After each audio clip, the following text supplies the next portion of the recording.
Hey, what's happening, everybody? It's K2 with the United Souls of Awareness crew.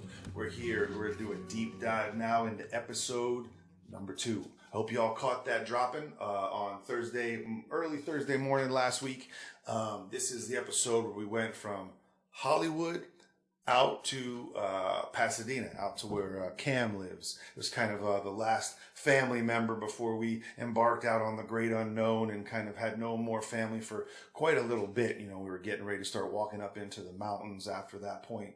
But that was our second day of the walk, actually. But we stayed a few days at Kams House because we were still, it was raining actually for a few days, and we were kind of testing out our tents, as you saw in the episode. We were seeing what gear we still needed, making all of our final phone calls. You could see kind of really getting everything prepped for really heading out on our journey. So we're going to do a deep dive, go back through the episode, back into Hollywood, back out to, we went out and met Happy at the Happy Love-In, and then we went and spent some time with Cam and his family. Got a nice little inspirational prayer from his mom. As always, we're here with Rocco. He's helping out, producing this segment as we move forward. Rocco, what's up? How you doing, man? Good. Finally got all the sound levels good, and glad to be here again. Interesting episode here. I'd like to hear a little bit more about this Happy character, because I saw some videos recently that he's in. Yeah, definitely. Happy is doing his thing out in Venice Beach. It was actually, I came across one of his videos recently, also watching, kind of checking out what's been happening down in Venice Beach with the homeless encampments and all that kind of stuff, and the German in Venice, if anybody follows that channel. He's been going down and going through Echo Park, and he's been in Hollywood kind of documenting all of the different efforts from all sides of this thing that's been happening, where people just have no place to go, and the numbers are growing, and they're kind of moving from one place to another. But I recommend his channel if you want to get a little glimpse of kind of the issues that they're dealing with down there. But sure enough, Happy showed up in one of the videos. I was like, whoa, Happy, down in Venice. He had heard about what was going on down there, and he kind of wanted to jump in and see where he could help out and do what he always does down there, just kind of playing music and spreading the love. But yeah, we could actually probably bring up that video. I had it kind of up on my computer.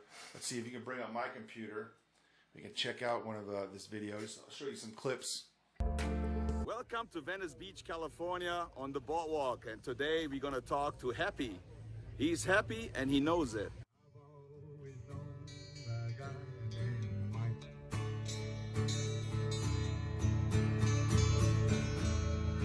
People don't know me, didn't even know I played guitar. They don't know I'm a secret movie star, and I'm from Venice. How long you been in Venice now? I've been in Venice since 1963. 63. Wow, Yeah. You've seen the Jim Morrison time. You've seen everything You going know, on here. I don't know if I did or not. I don't remember. But what do you think about all those homeless people right here on the boardwalk? That increases so much in the last couple of months, right? Well, yes. I came back here because of this situation. Okay. I came back here because a friend of mine told me, Happy, they're interrupting the free speech zone. This is a free speech zone declared by the United States Supreme Court, 1 mile long, 4 feet wide.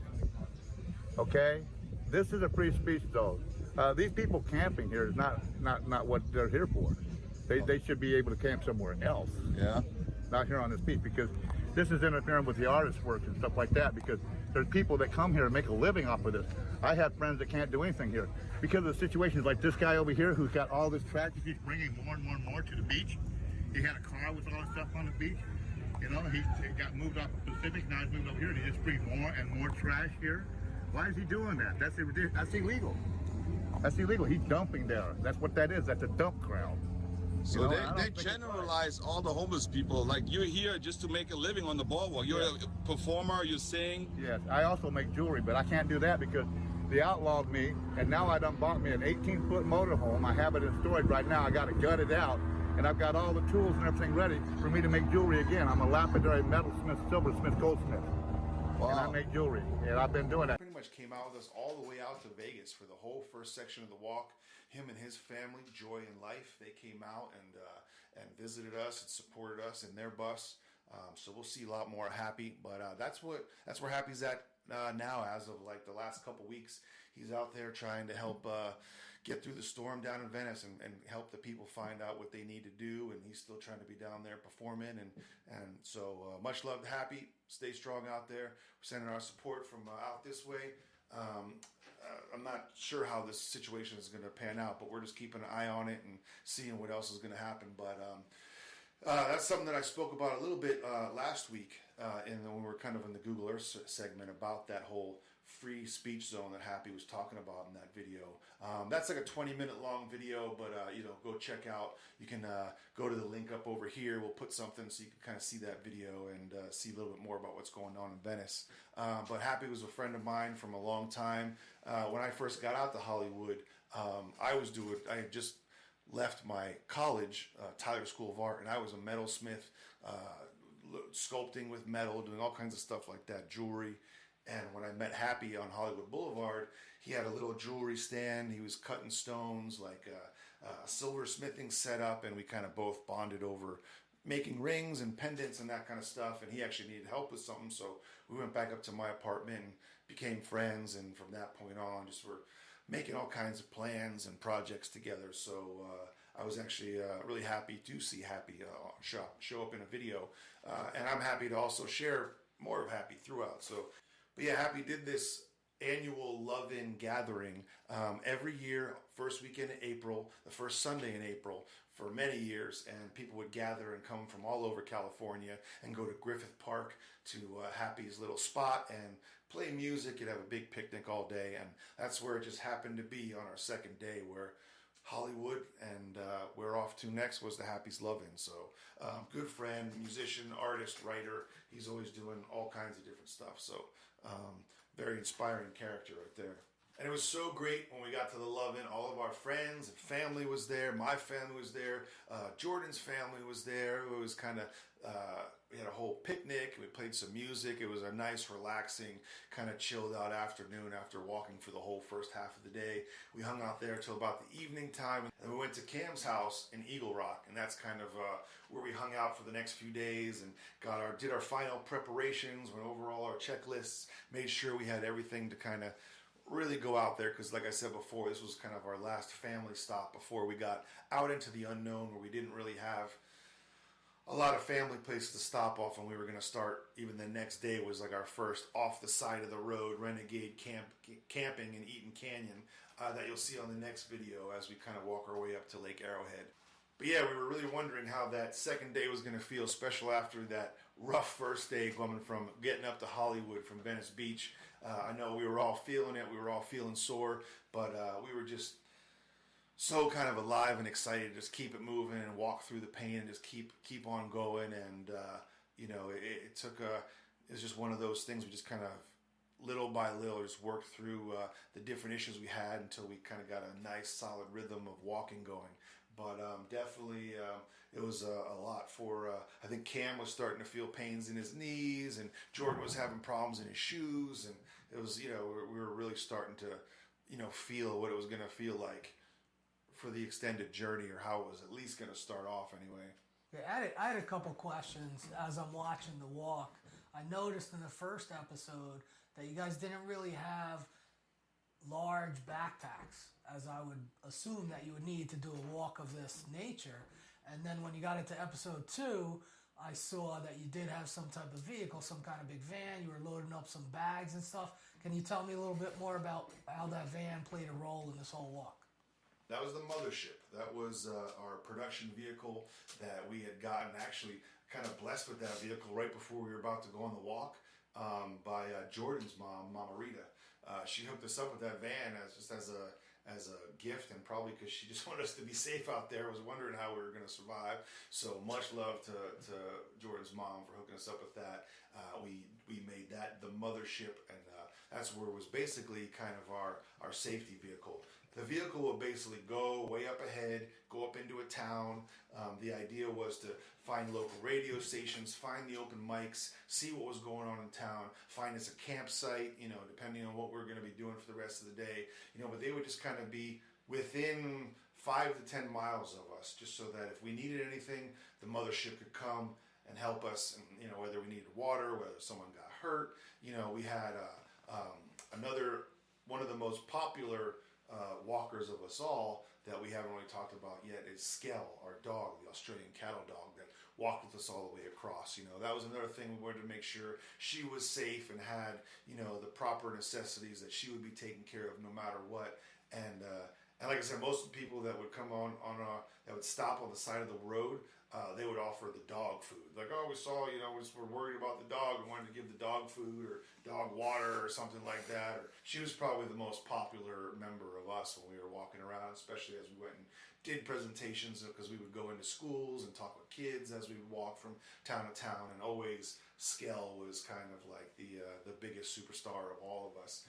But anyway, that was our production van. So we kind of used that to, just kind of carry gear and help run backup, and enabled us to do a lot more and bring a lot more equipment and stuff, and be a little bit more mobile with our production as we went across. So that was kind of the idea with that. And it was kind of a double-edged sword. Some ways it really helped us, some ways it kind of hindered us, you know, because it was a lot to keep the production van going as we were walking, because we probably would have been able to do it a lot easier without having that in some places, in some things, but then other ways, you know, we did kind of, that came into play and saved us a few times, you know. But there were times where we had to go, you know, a few days at a time without being around the van, or, you know, if we would be out in, you know, places where the van couldn't go. We learned quickly in the beginning that there were definitely places that you cannot take the van, because we tried to take the van to places and got the van stuck in a river once and had to get pulled out.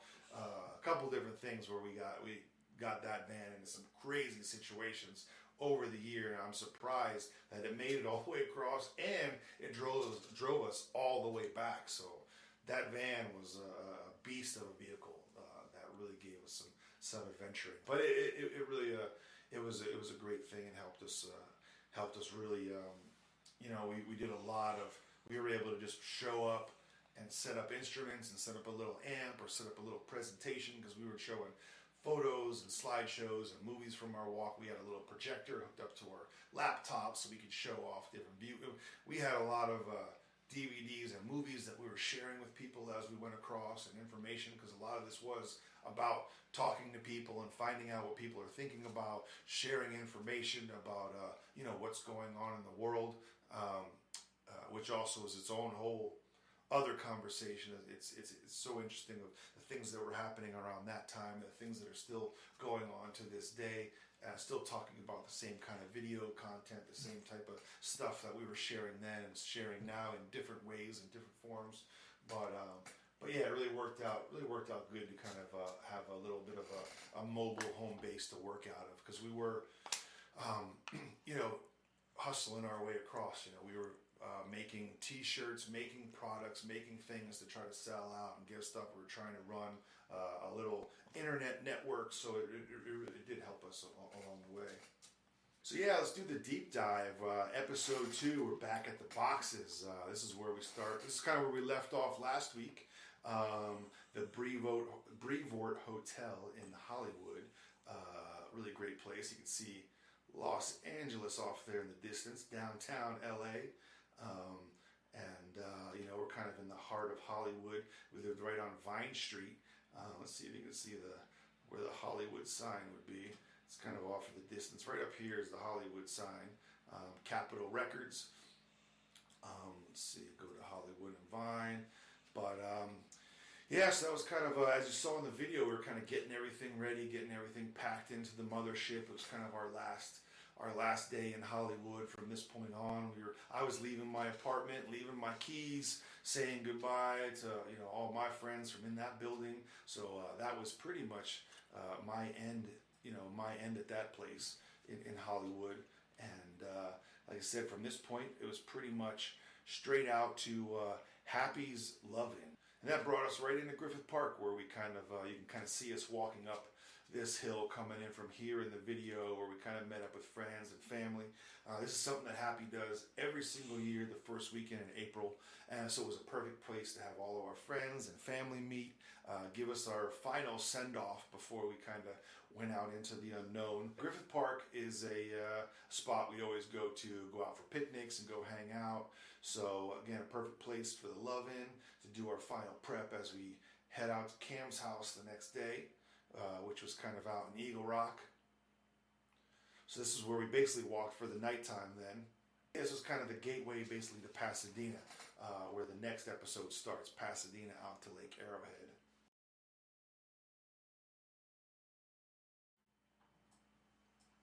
And then after the love-in, then it was all out, going out to Kams House and out in Eagle Rock.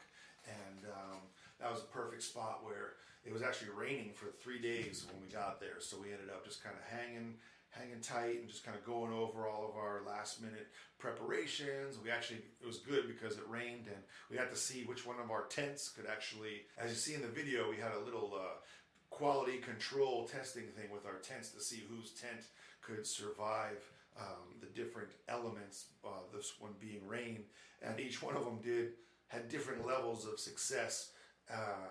It was funny because everybody had a different tent style and a whole different tent. You'll kind of see as we kind of went through the walk, people having different issues with their gear and different issues with how they were setting up and things like that. We learned a lot as we moved forward, and it was so great. I'm glad you all got to meet Patty, Cam's mom. She's an incredible performer, writer, incredible singer. I can definitely see where Cam got a lot of his vocal stylings from. His mom is just amazing when it comes to vocals and singing, and also just her prayer that she did for us at the end was just such an inspiring and beautiful way to start our journey and kind of help get us in the mindset to be on our path and be in our journey and really get out of this experience what we were trying to get out of it individually. In the video, you can see her give us an amazing, inspiring send-off prayer message, something that we could take with us. She gave us these little rocks. I still have my little rock that she handed out. I think we all made through the whole entire walk, and we had them at the end. Yeah, it was so great to have the support of our family. They were all rooting for us all the way across, and we couldn't wait to share these stories. And now, 15 years later, our family finally gets to see a lot of this stuff. So it's even really, I'm hoping in the future we can get some of our parents. I was hoping we could get Cam and maybe his mom on today, but I know I talked to Cam earlier in the week, and he's going to try to jump on one of these. It's just time and scheduling, and now that everything's open and back up in the world, people have got a lot of people trying to get to do projects and do stuff. So like I said, I did talk to Cam. He's going to be jumping on at some point, and maybe we can get his mom to jump on. She's doing a lot of really cool projects as well. So that's all we have today going down. I hope you enjoyed episode 2. I hope you enjoyed this little recap rewind. I want to thank Rocco for being here and helping out, getting everything together. And we're going to have a lot more content, a lot more stuff coming up soon. Right now we're just kind of getting these little rewind videos, kind of like you said, we're just kind of testing out the waters, testing out a lot of the equipment we got. We're starting to do live stream music on our WagonWorks Facebook page. If anybody wants to check that out and see some music on Wednesday nights, we're doing some live streams. I think we finally got that dialed in, but we're going to start sharing more content as we go. Thanks everybody for checking us out. Stay inspired. Keep on walking. Remember, this is a step-by-step process. One foot in front of the other. You're going to get there. Peace and love. We'll catch everybody next week.